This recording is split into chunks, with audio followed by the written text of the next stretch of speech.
जो टीचर्स अपनी बात रखने आए थे तब उठा करके ले जाएंगे। On the spot centre change किया है इन लोगों ने। बहुत सारे स्टूडेंट्स ने बिहार में फॉर्म भरा और सेंटर तेलंगाना में मिल गया, जबकि उन्होंने वहाँ सेंटर डाली भी नहीं थी। सोचो कि एक कंपनी जिसे 4 स्टेट्स ने ब्लैकलिस्ट कर दिया हो और उसी को एसएससी एग्जाम दिलाने का, उसे कंडक्ट कराने का जिम्मा दे दिया जाता है। मजाक लग रहा है लेकिन ये सच है। एडिक्विटी नाम की एक कंपनी जिसका नाम एमपी टीचर एलिजिबिलिटी टेस्ट और पटवारी एग्जाम और महाराष्ट्र टेट एग्जाम जैसे पेपर लीक में आया था, जिसे कई सेंट्रल गवर्नमेंट और स्टेट डिपार्टमेंट ने ब्लैकलिस्ट कर दिया था। इतना कुछ जानने के बाद भी उसको एसएससी सिलेक्शन पोस्ट टेस्ट 13 का कॉन्ट्रैक्ट दे दिया जाता है और फिर इसका रिजल्ट हमारे सामने है। Exam cancel, system crash, biometric failure और फिर ये लोग कहते हैं डिजिटल इंडिया। अब सोचने की बात ये है दोस्तों, एक वेंडर जो 35 लाख एस्पिरेंट्स का एग्जाम नहीं संभाल सकता, तो एसएससी का फ्यूचर क्या होगा? और स्टूडेंट्स का करियर, जॉब, ये सब तो खेल बन के रह ही गया है। जो टेंडर है लोअर बिडर को दे देते हैं और नुकसान एस्पिरेंट्स उठाते हैं। देखो मामला क्या था कि एसएससी का पेपर होने वाला था जो सीबीटी था, कंप्यूटर बेस्ड टेस्ट थी, जो 24 जुलाई से 1 अगस्त तक होना था। और जब स्टूडेंट्स का एडमिट कार्ड आता है, जब वो एडमिट कार्ड देखते हैं तो वो दंग थे इस बात से कि उनका जो एग्जामिनेशन सेंटर था उनके घर से या उनके दिए हुए लोकेशन से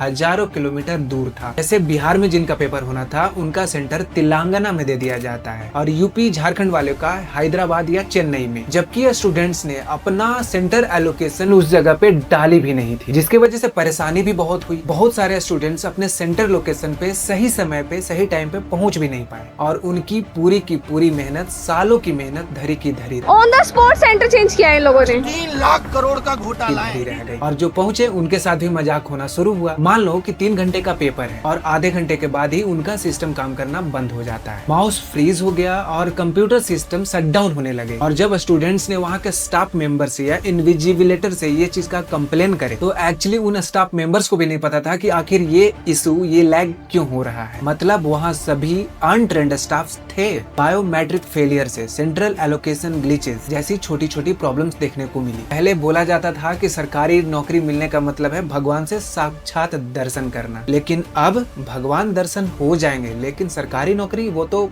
भूल ही जाओ। इस एसएससी एग्जाम या एडिक्विटी कंट्रोवर्सी के पीछे बस एक वेंडर की गलती नहीं है, बल्कि सिस्टमैटिक पॉलिटिकल और एडमिनिस्ट्रेटिव लापरवाही भी है। पहली बात यह कि ब्लैकलिस्ट कंपनी को कॉन्ट्रैक्ट कैसे मिला, जबकि एजेंसी को एमपी पटवारी और महाराष्ट्र एमबीए सेट जैसे पेपर लीक के बाद ब्लैकलिस्ट कर दिया गया था। पॉलिटिशियंस ने कभी पब्लिक इंक्वायरी या बैन इन्फोर्समेंट नहीं किया। टीसीएस जैसे रिलायबल वेंडर को हटाकर लोवेस्ट बिड को इंपॉर्टेंस देना, ये कहाँ का न्याय है? टीसीएस वाज रिलायबल बट एडिक्विटी ने लो बेस्ट बिड किया और पॉलिटिशियंस और ऑफिशियल्स ने सिर्फ पैसा देखा, क्वालिटी नहीं। अगर ट्रांसपेरेंसी और पब्लिक अकाउंटेबिलिटी होती तो ये टेंडर उसी दिन कैंसिल हो जाता। एसएससी फेज 13 का एग्जाम कैंसिल हो गया, सर्वर क्रैश हुए, बायोमेट्रिक फेल हुआ। कोई भी मिनिस्टर या एसएससी चेयरमैन ने अब तक स्टूडेंट से माफी तक नहीं मांगी। पब्लिक को जवाब देना तो दूर, उन्होंने इस इशू को एक्नॉलेज तक नहीं किया। लाखों एस्पिरेंट्स प्रोटेस्ट कर रहे हैं लेकिन नेशनल मीडिया मोस्टली साइलेंट है और ये साइलेंस अक्सर तब होती है जब